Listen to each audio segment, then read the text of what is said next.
Hey, how's it going? So today I just kind of wanted to talk about some stuff. But why don't you go ahead and take a look at my signs? Oh shoot, got tangled up in a cord.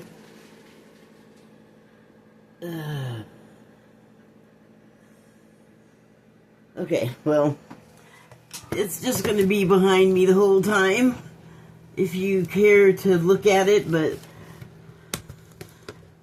my main concern with showing it to you is for you to know that I might just start talking about some show or movie and spoil something for you, so just wanted you to be aware of that mainly. But that is not what I wanted to talk about. I wanted to talk about how scary it is right now and how hard it is not to be afraid, and that also being afraid does not help.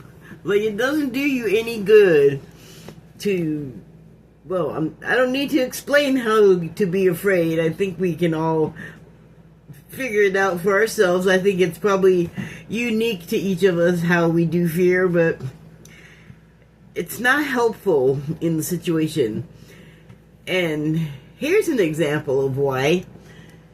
So, I don't have a television anymore. I mean, I have a television.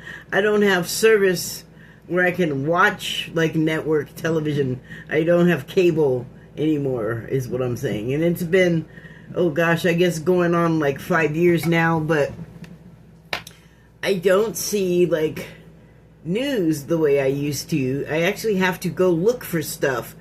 But the stuff that I watch that isn't news, I call them news talkers, but they're sort of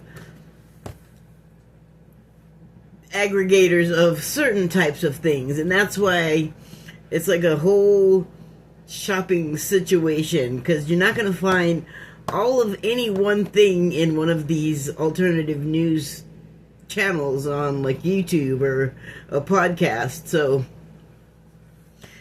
if you want to be aware, you kind of have to make yourself aware of things.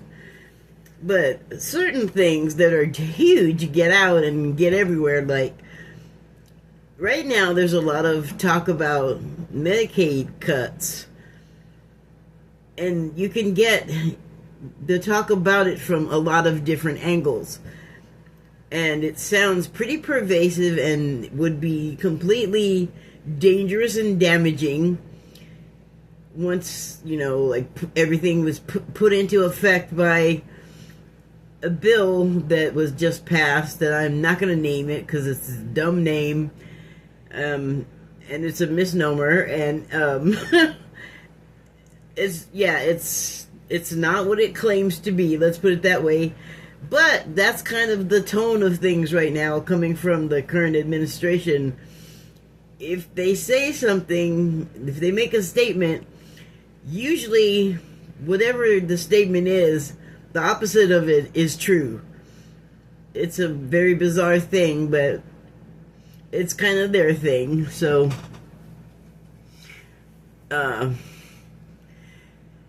they want you afraid, because that serves them on so many levels. It's just kind of sickening that they know how and where to apply it to their own ends. It's gross to use people like that, but that's capitalism for you. That's a feature of its function. So, but the thing is not only do they say what they don't necessarily mean, they also have stuff wrong a lot. Either they're misinformed themselves, or they're, once again, not being quite completely truthful about what it is they're telling you.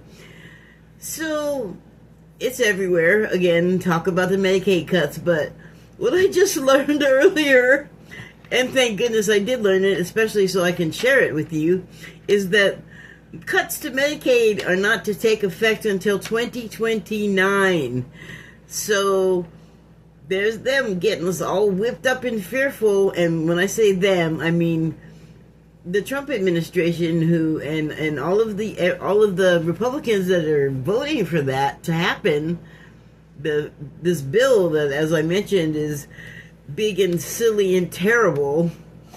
The effects of it would be but they won't come into effect until 2029. So they have to know that.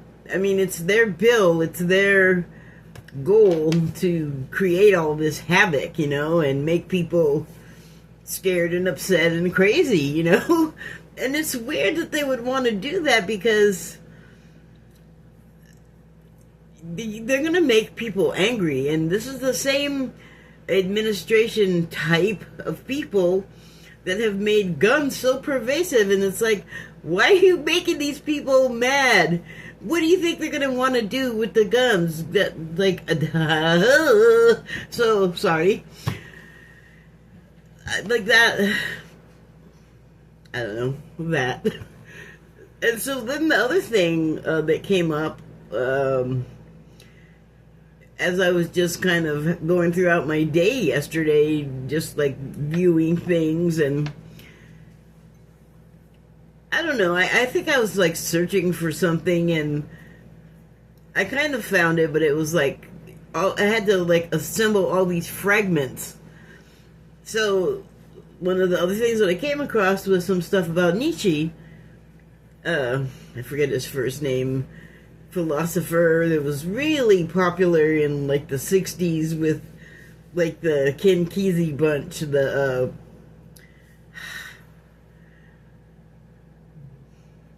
Beat Kids, like Alan, oh god, I'm doing bad. I can't remember his name. Ginsberg, Allen Ginsberg, Ken Kesey, and the Travelers, they had a bus. Gosh darn it. I'm turning into Flanders. But anyway, his name came up, and like almost in the type of conversation where you'd hear Jung's name, or like or Freud. Like it was like psychological stuff, basically, is what I'm trying to say. So I actually didn't read Frederick, I think his name is Frederick Nietzsche. Thank you. So, I actually have not read any of his books or any of that. I assume his stuff is in books. I know that it was very trendy and cool to have his name in your mouth for a long time. Probably still is in some circles, and that's fine. And I have read excerpts and snips, and like I have a pretty good idea of like what the guy was about. And he has a famous saying about staring into the abyss and then the abyss staring back at you, which has a whole context. I'm not gonna go into it, but if you want to know, all you gotta do is feed that name and that quote into a search bar and you'll get the gist. So I have the gist, right? And I'm reading this excerpt that I was not familiar with, hadn't seen it before. And it was talking about, incidentally, something that like a couple of videos past were what I was talking about, which were virtues, and they were humility and empathy. And those are the two virtues that Nietzsche talked about being like the opposite of for the totally handily just sitting there ready-made purposes, the Trump administration. Like the contrast between the cruelty and eschewing empathy and like thinking of anything like that as weak and woke. You've heard it all before. And so like to have virtues, I guess, and to be like humble and generous and to care, like have empathy and care about people and things that all the people and things on the planet actually need. That was, in Nietzsche's words, like a slave mentality. And I was like, wow, what a shithead you are. Because I mean, it sounds like a pejorative statement if you ask me, like, being slave is bad. Yes, being slave was bad, was not fun.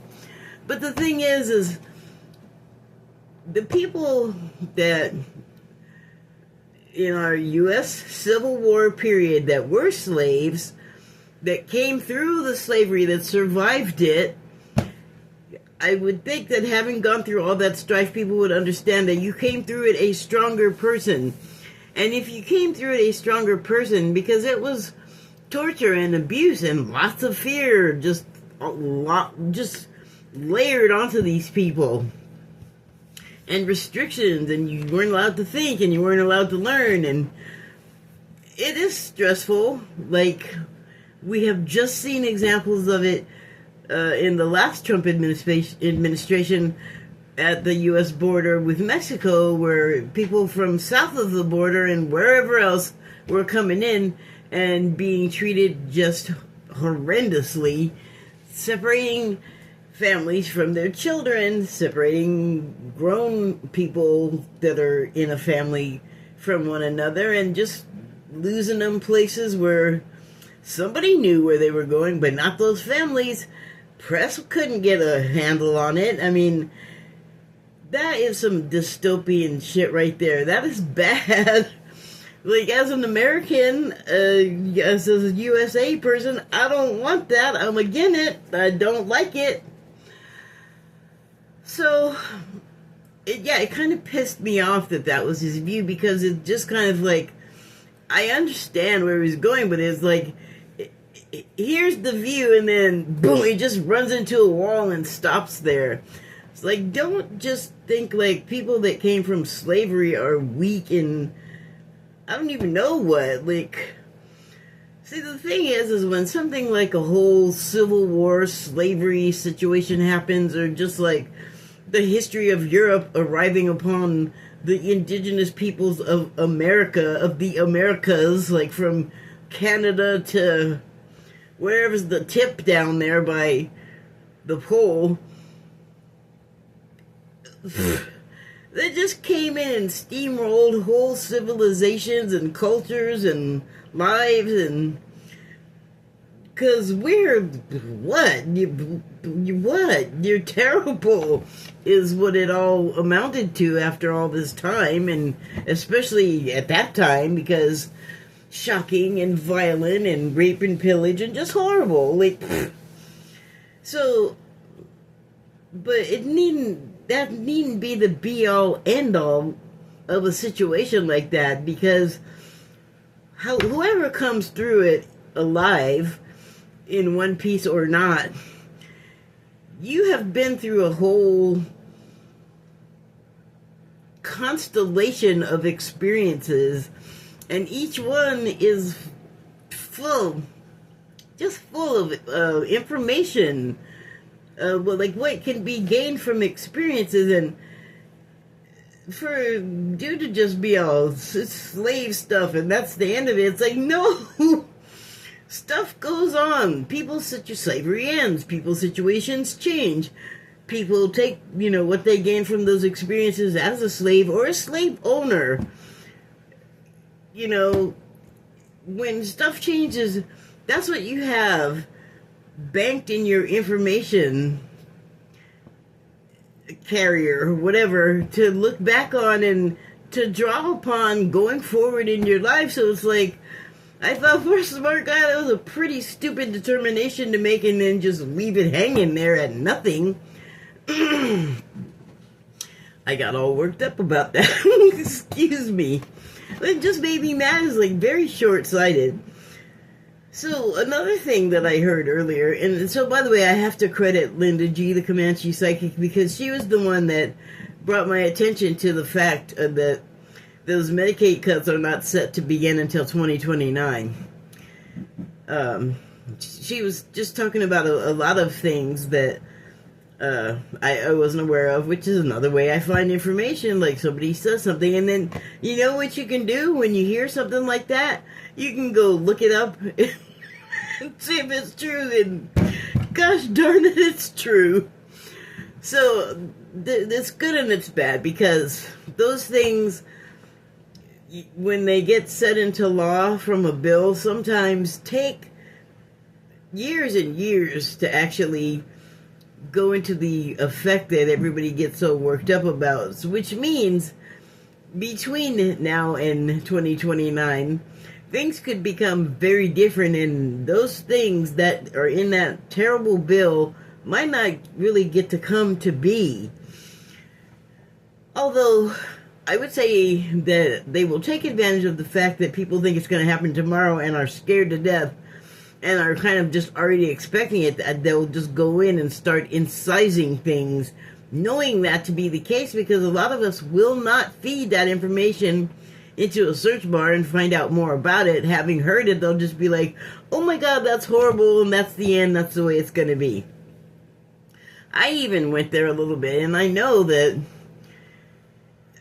stuff has happened, like, president said it one day and then the next day stuff happens, but that's not legal, that's not constitutional, that's not the way things are supposed to go, and that's why there are court cases that come along right behind it and undo that stuff, or attempt to, like, the thing with the prisoners going to El Salvador, that's still, like, unresolved and terrible, in my opinion.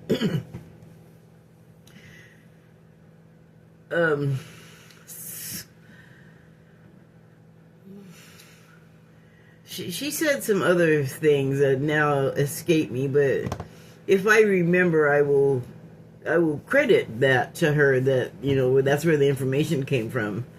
The people like to hear you cite where you're getting your stuff from, your information that you're talking about. So anyway, I didn't have like one particular direct subject today that I wanted to dwell on.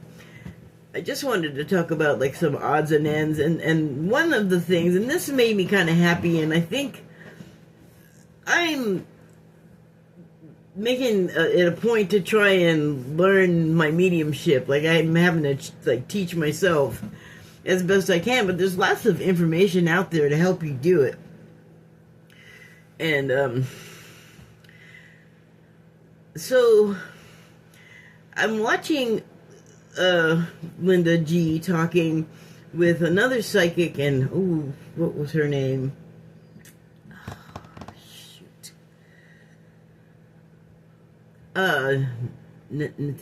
Nadia? One of those. Oh, let me see if I can remember. Oh, I don't have any scratch paper. Well, anyway, she's talking to this, they're doing a show together, she and the psychic, and they start talking about how they connect with, like, the other side, with, like, dead people. And I forget which one of them said it now, but one of them said that, you know, like, you have your sort of, I guess, specialty. And so I don't have it, like, I'm not a psychic medium. I have some stuff, I'm still kind of figuring it out, because there's stuff there that is now coming online that we just have to kind of tune into and, like, work that muscle, you know, practice, do those exercises, and then that's how the mediumship can come online. Like, it's, you have all of these tools if you're just by yourself, even, to, like, further your mediumship if that's what you want to do. So it is what I would like to do. And I've been kind of noting for about 10 years now, like, things that I kind of have a facility for, and I noticed that I tune in real good on something that I'm watching on a screen for some reason. Like, that's a good vector for me. And then another is that a couple of people have died, and they both were people that had substance dependencies that ultimately was why they died. And one is sort of obliquely connected to me and another isn't. But And one had died like years before the second one, but so the first one that had died years ago that I am like obliquely connected to was just sort of there one day in my head talking to me, but I thought that like I had dreamt up this conversation, but then as it developed, I began to realize, well, wait a minute, this is not really that. And I don't know how to explain how I knew the difference, how to qualify it or quantify it. Like, I don't even have words for it, but he was just there, and he was there, like, all the time for a while, like, in my commenting, in my thoughts, and I'm just like, okay, because I admired this person, I was just like, okay, this is cool, this is fun. But then after a while, I began to realize from the contact and just from other sources, I just began to understand, like, the nature of what was happening better. So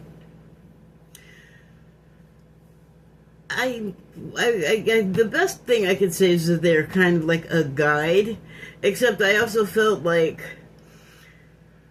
there was some reason for us to be communicating, but it wasn't really clear. I figured it had something to do with the drug thing, but it was not the thing that I have ever had with drugs. So I just was like, oh, okay. And then the other person, and then this was like a few years later, they passed, and I didn't have like the same kind of connection with them and their music as I do with this other person. There's definitely an appreciation and an admiration, but I didn't like the person in life. They were a type of person that I've come across before that I find it very difficult to handle sometimes. And there's usually people that are stuffed to the brim with talent so their personalities are all messed up. This person was one of those. And I was just shocked and surprised, but there they were all the time, every day, like, and then both at the same time, like, having crosstalk in my head. Like, what the hell is going on? But, you know, I'm like, is this just what I want to be happening, or is this happening? So I just kind of am like, whatever, it's happening regardless. And so now they've kind of backed off, but all I have to do is just think about them, and they are right there. Like, right now, they're right there. So when Linda G and this other psychic were talking about, like, having this sort of specialty thing, like things that you more naturally tune into, I realized, like, oh, maybe that's what this is. I mean, and this is like, how much longer now has this been going on? Like, maybe 7 or 8 years on, that, like, oh, now it's making sense. But I guess I can even say in my own experience now, that's kind of how it happens. Like, I don't know, I can't say if it's true for everybody, but not everything makes sense immediately with this stuff. So, okay, that's just a thing. And then another thing that happened that I love this. I just thought it was so awesome. So I'm watching this show, FBI. It comes on, I think, CBS. Yeah, it comes on CBS, but I watch it on Paramount streaming. And it's a Dick Wolf show. And yes, Dick Wolf definitely is a law enforcement propaganda guy. Like, he has said that Law and Order, which I love, like, totally have been watching it since the beginning, but I'm not, like, I don't have stars in my eyes about the police and the justice system, and that show is not reality. So I always have that in mind when watching it, but it's, you know, ish. And he, like Dick Wolf has said, like, he made the show to make the police look good. And it's pretty obvious, because if you watch it, you're like, there are no police like that anywhere. Although I don't work with police or know many well. You know, I can't really say, but well, the reviews are that it's not quite on par with reality, and it's quite dramatic. I mean, it is a TV show. It's entertainment. It's infotainment. It's all of the tainments. But anyway, I turn it on, and the title comes on. It just says, like, the FBI logo thing. And then I switch it off, and I go jump to Facebook, and I'm like, why did I do that? I did it because all of a sudden I was like, you know Jerry Burns, the actor Jerry Burns? That guy in Justified, he played a hell of a villain. Like, I remember the first time I saw Jerry Burns, I didn't like him. It was his character that I wasn't liking, but sometimes those actors can be so good, you're just, oh, I don't like him or them, you know? So, like, Curry Graham was one that gave me the willies for such a long time because he always played, like, these evil guys. And then he was kind enough to talk to me on Twitter, and he's kind, and I'm doing it. He was nice enough to respond to me on Twitter, like, personally, a couple of times. And he's just a nice guy.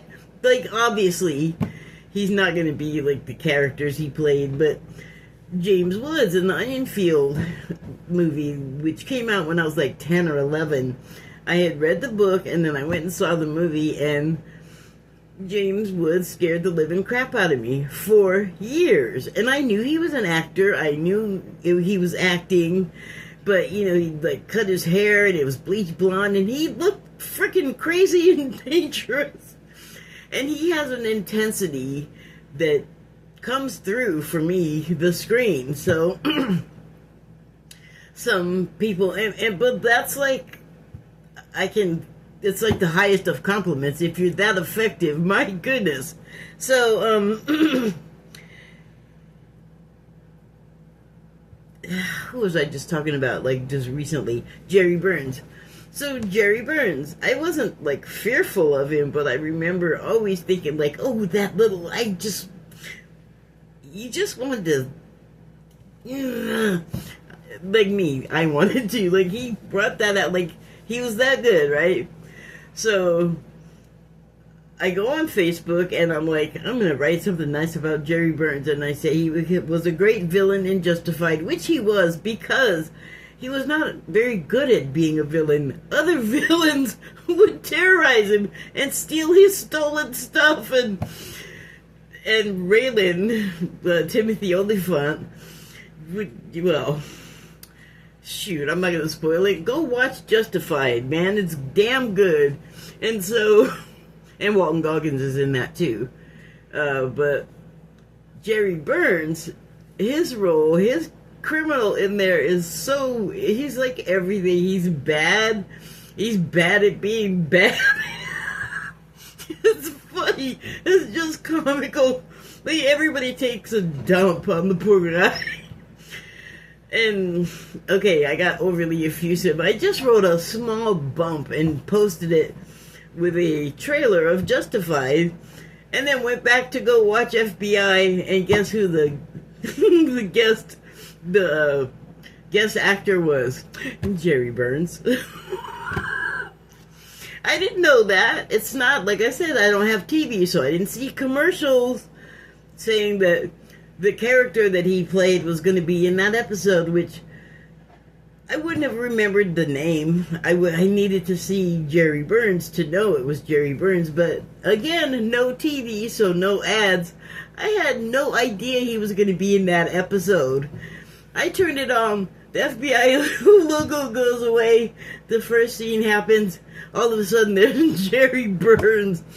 I was like, yay! So, the reason why I mention that is because all of that stuff, if it's not already happening to you and you're not just fully cognizant of it being available to you in yourself and accessible, and you're just all doing it, whatever the little thing might be. I mean, because for me it's little things. Sometimes big things, but mostly little things. And by little things, I mean, like, you are thinking of someone and then they call on the phone, like that kind of thing. But it all can grow from there. It's kind of like the more you believe in it being a thing and the more life you give to it and attention and exercise that muscle, get familiar with it and use it, more stuff comes in. And it's like right now, it's just a good time. It's like everything is right there waiting for you to just tune into it and grab it and access those gifts, because we all have them somehow to some degree. And I just think that's so fun. And let's see what else. Okay, so I it was like the low part of the month when you are like, you don't have the good groceries anymore, and I'm just trying to be all creative and figure out how to eat something out of what the things that I have. And I was like, I could really use some sausage, like breakfast sausage, like pork sausage. I know, it's a meat. I feel like I have to say I don't eat it that often.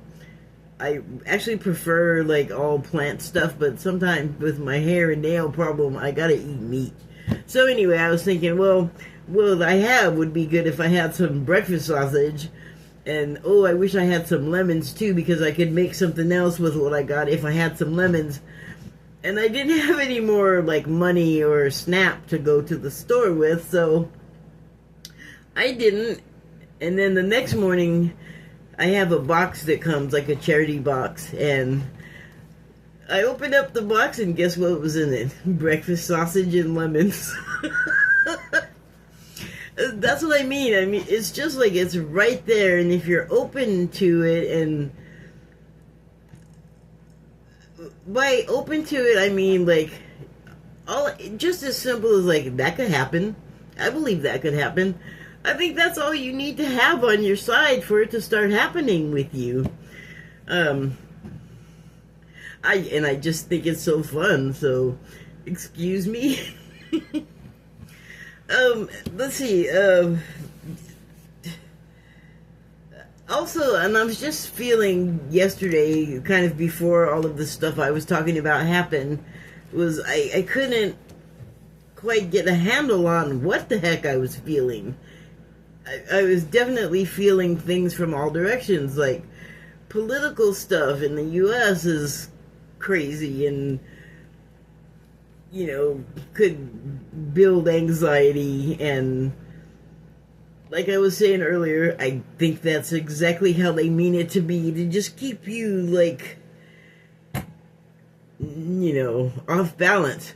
Oh, now I'm remembering. So the other thing that Linda had talked about, and this is clear, like, you don't need to search it. It's just right there for you to know about, and it's been the case pretty much every time Trump has been president. And she said that he does not care if we all die. Like, she was talking about how the administration and Trump laugh at Robert Kennedy. Like, he's there because they think it's funny, I guess.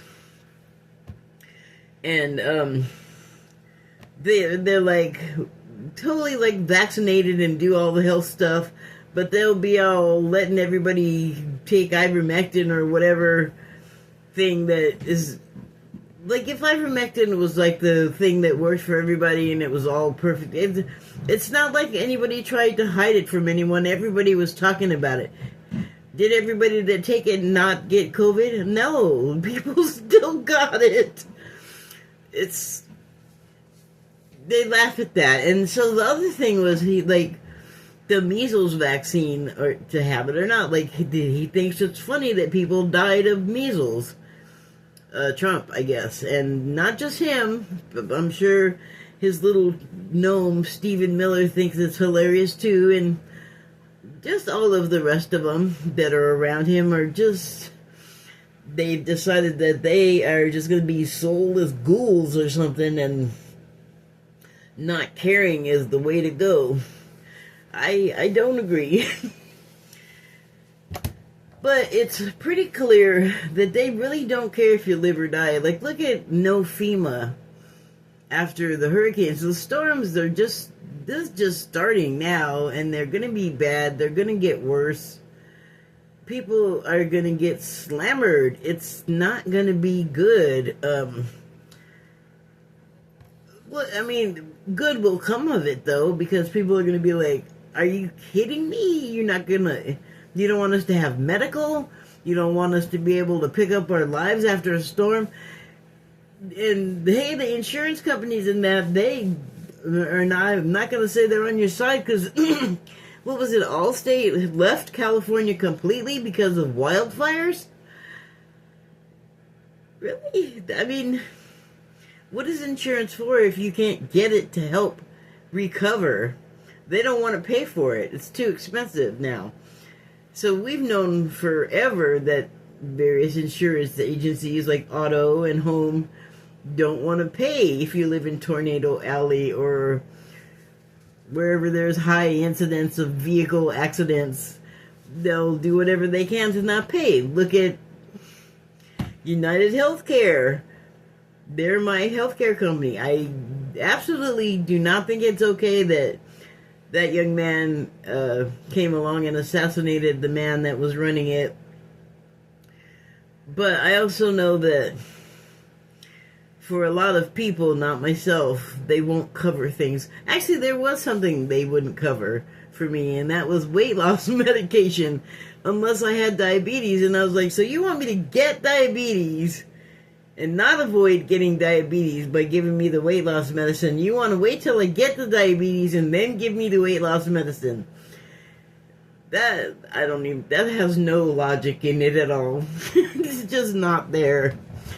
But Trump is not the only one who really doesn't care if you die. So I think that sucks. And even though, to me, it's evident in, like, everything that they've been doing and that they want to do, and the way that Trump talks about people and countries. I mean, it's always been pretty obvious to me, like, where he's coming from on other people.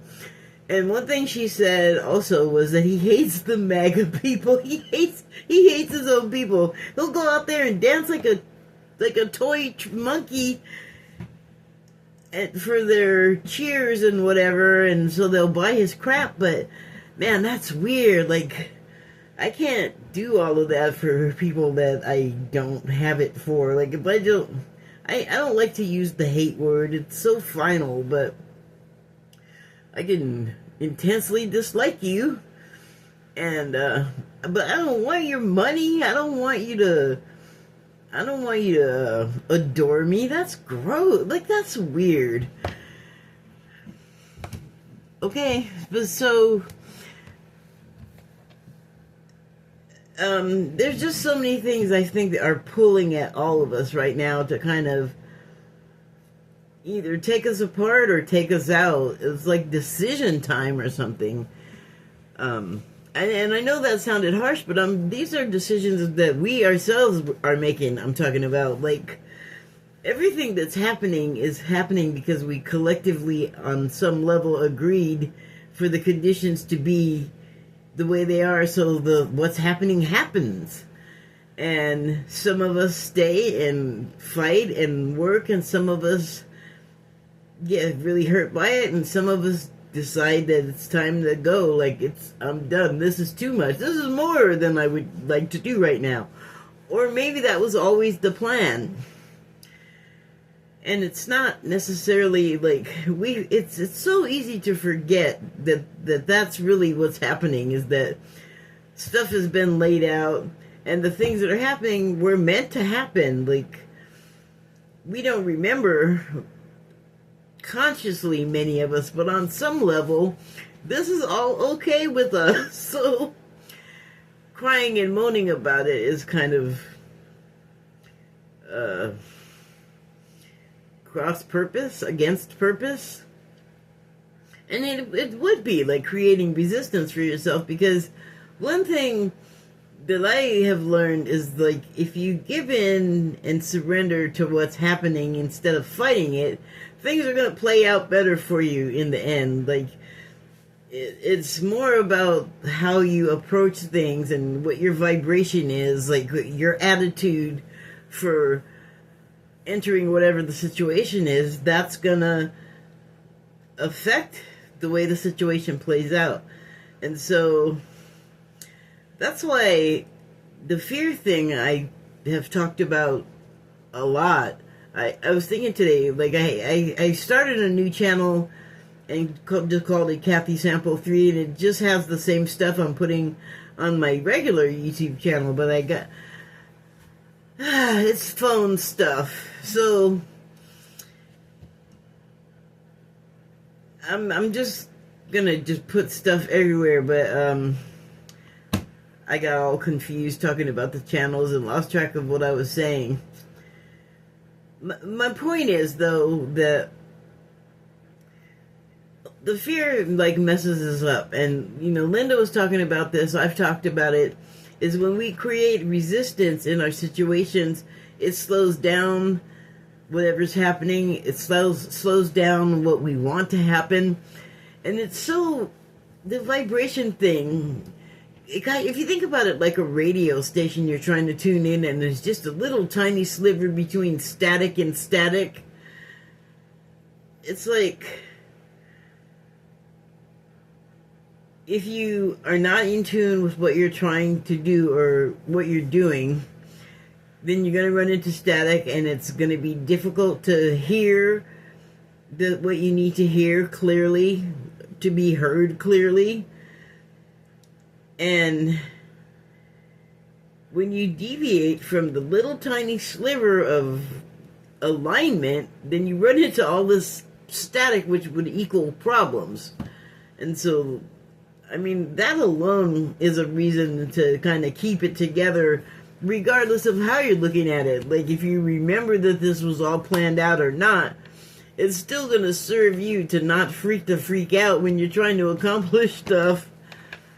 And fear is a static that kind of, you know, knocks you off of your track. So, pulled some cards from the Shaman's Dream Oracle deck, and the first one was a farther gate. And that speaks to me of having traveled, or so the card is the farther gate, and the subtitle is Bold Step Forward.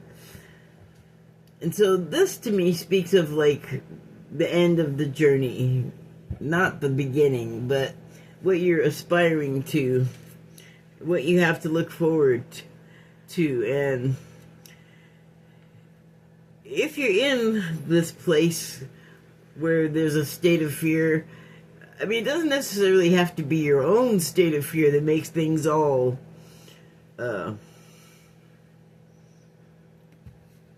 unstable. Bold Step Forward, that is the subtitle on this card. So fear is going to make it seem like you're going to be stepping into something really scary, and that you got to be wary all the time, and it's like something really hard that you won't be able to do. It doesn't necessarily have to be that way. It's in your attitude, like how you tune into it. So the next card is Mindful, and the subtitle is Groupthink. So mindful, not mindful like, you know, mindfulness. Mindful of all kinds of overlapping stuff that's chaotic, and, you know, it's like a good memory crossed by a bad one, or, you know, everything that could happen all at once. Your stuff, your kids' stuff, your spouse's stuff, the world's stuff, another country's stuff. And, well, groupthink, that speaks to me of the collective, but just like the busy, scared collective that's in resistance, that is having a hard time, you know, getting from point A to point B, because they're batting away all this stuff of anxiety that's distracting and confusing, and it just sounds like such a trial. But it is, but it doesn't have to be. I mean, all I can say is maybe you can have like a good attitude about the trial that you're currently in. Tune your attitude to gratitude, to grateful for the mess. Because, hey, coming out of the slavery, which, let's face it, from all evidence, it wasn't great for the slaves all the time. Even if the slaves were treated good, treated well, hi, they were still slaves. What's good about that?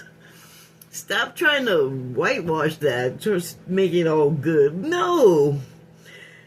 It can still be bad and you come out of it and make good from what the bad was, but don't try to make the bad good if it wasn't. Nobody's buying those gaslights anymore. So the next card is Overflow. Subtitle is Overwhelm and Plenty. More of the same. More of this chaotic stuff. Like, just all kinds of stuff coming at you. Which, by the way, like, whatever's loud and in front and scary, there's always something behind the scenes going on that you don't necessarily hear about. And it's interesting that it doesn't really look like it at all, and it's totally the wrong color, but I still was getting White House from this because it's a place where if you're there, you've, like, made it in the United States. Like, you're doing well.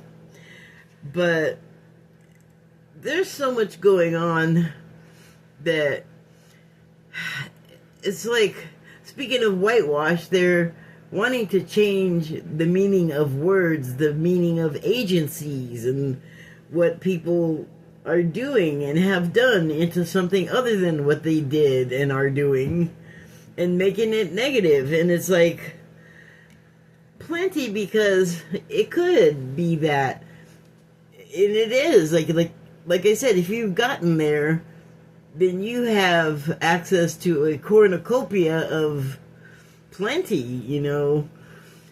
However, you're not supposed to take the planes from the country that is not really our ally. And no, hi, President, no country is going to give you a gift like that without it being... Did you not learn from your Russian pals that it's just going to be a total surveillance device? But in the head of this president, it's like it's a gift, and it's a sign that of how much they love him. And it's like, not everyone has only that setting of flatter me and it's good, and all bad goes away, who cares. That's not normal. Most people have more settings, more filters to be able to determine when they're being buttered up and used quite flagrantly, and only you can't see it. That's, oh my gosh. I want to say myopic, but I feel like it's way worse than that. So, overwhelm and plenty, but it's not really that, though. I mean, overwhelm, yes, there's too much going on, too many offers that are not, they're not going to do us any good. Look at the state of the place, and the leaking, too, with the Trump administrations. That's a feature of both. I suppose that the rest of us should be grateful for that, except for, look at the damage it's doing. Look at the mental damage it's doing. So the next card is Netcaster, and the subtitle is Preparations Come to Fruition. So, this is someone that is out there, like, they have a net, like a fishing net that they're casting. They could be casting that for information. She seems to be standing at the edge of a body of water, if you can see there.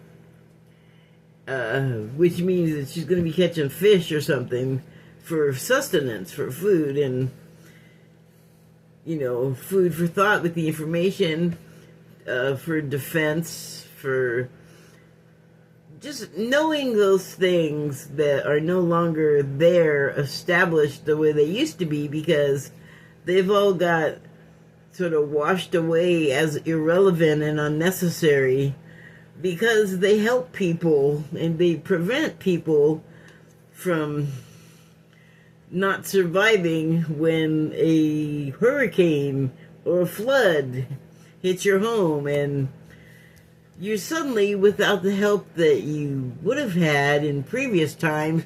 So now you're just out there casting for, what you can get, because so is everyone else. Like, it's kind of a survival situation, You have to take what you can get and make the best of what you find and make it last. And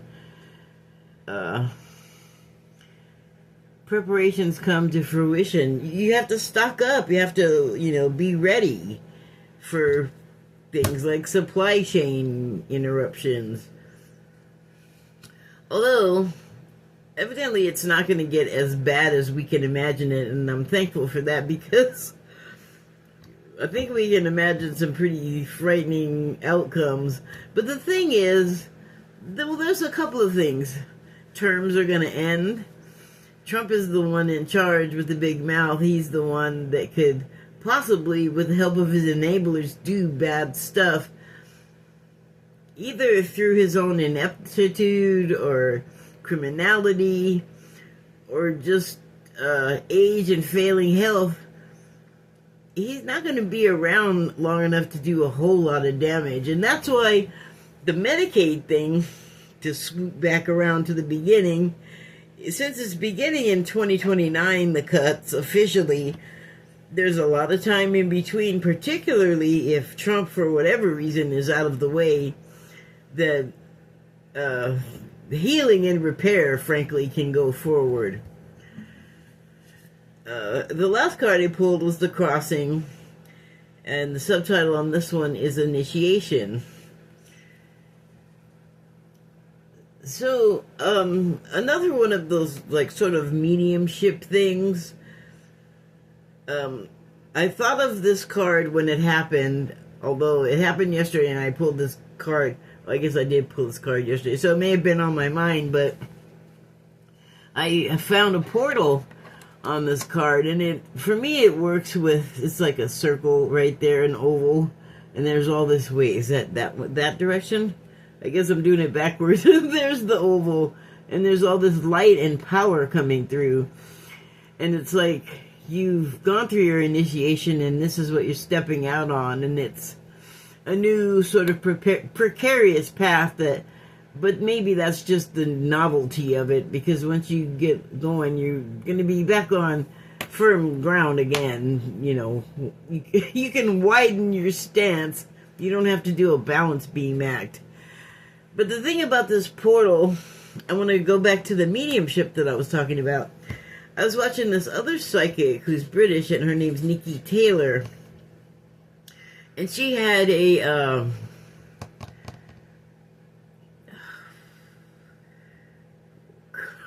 she was at a theater, and she sold tickets, and she did some things that she can do. And she was talking about opening portals, because she can open portals. And she was like, she was talking about opening portals, and then I forget now exactly what she said, but it made me stop and go, I guess she was talking about what they look like when they open. Duh, that's what it was. And so I tried to imagine that, and what I imagined was, those paper targets that clowns or clown dogs will pop through, and they have a wire, and then there's a paper, and then they'll have something printed on them, like a target or something, and then whatever the clown or the little animal will pop through.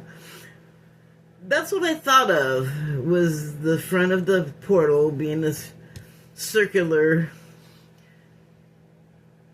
manifestation, and then when the portal opened, it was like that paper being burst, and then once the clown or the animal burst through, the paper is just hanging, burst open. And so, I don't know if that's making sense for you, but then Nikki showed a photograph of the portal opening in the theater, and she was like, I hope I'm not imagining this, but I'm pretty sure she said that of all of the times she's taken the picture, she finally got it. Which, the first time I've seen anybody catch a portal, like, opening, and what it looked like was a circle in the air above the seats, because they were in a theater, so like an oval in the air, and then behind it was this blue, she said a funnel thing. And I was like, okay, that kind of matches with my paper target thing. And you had the circle, and then like this cone that kind of went back and got smaller, and it was blue, and it was a spiral.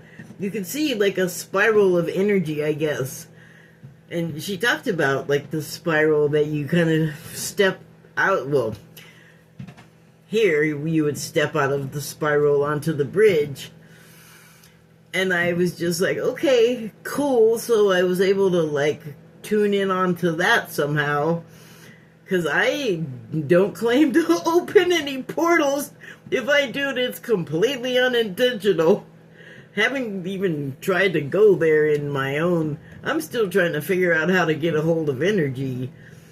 And I think I'm sort of getting a little bit of a handle on it with like the food box, with the sausage and the lemons. Like, somehow I sent out that signal and it ended up in the box. So I've been trying to use the box as the vector for other things, and I'm trying not to try, because that is also, I feel like, a form of resistance. Right now, it's like every day we have another portal to pop through and deal with what we are hearing coming down the pipeline. But also, I've really been trying to just sort of kind of dissociate from all of that as much as possible. Like take many meditation breaks and doing my breathing as consciously as possible. And then I find out things like in my random searching that I did yesterday that there is a way, a 3-step way to unlock like your third eye and your kundalini, and just sort of like the flow of information. You can open it and close it. You can learn how to do it. And it is the easiest thing that I've ever come across. And here's another thing that I come across. I accidentally come across stuff all the time, or I accidentally find myself doing things and then later find out those were the steps to do the thing that I was actually wanting to do, which, like I said, it's right now's the time that things are just easily coming to me. So that was another thing that I think I just said it all. I guess I don't really need to repeat it again. But it could be, that's accessible to all of us. If that's what you would like, if you're interested in that, get on it. Like, there's no reason, there's no stopping you. You can't pay to go to a school, fine. You don't have to. There's plenty of people sharing this information.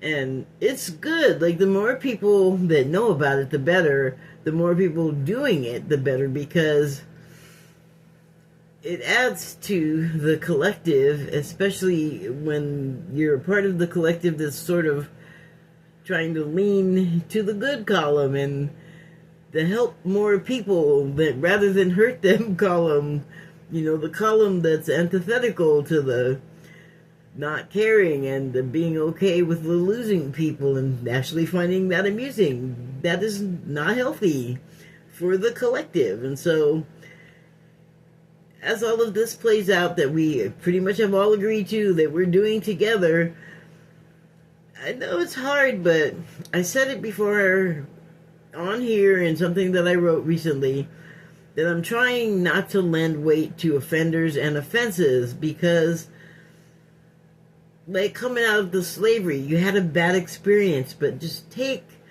what was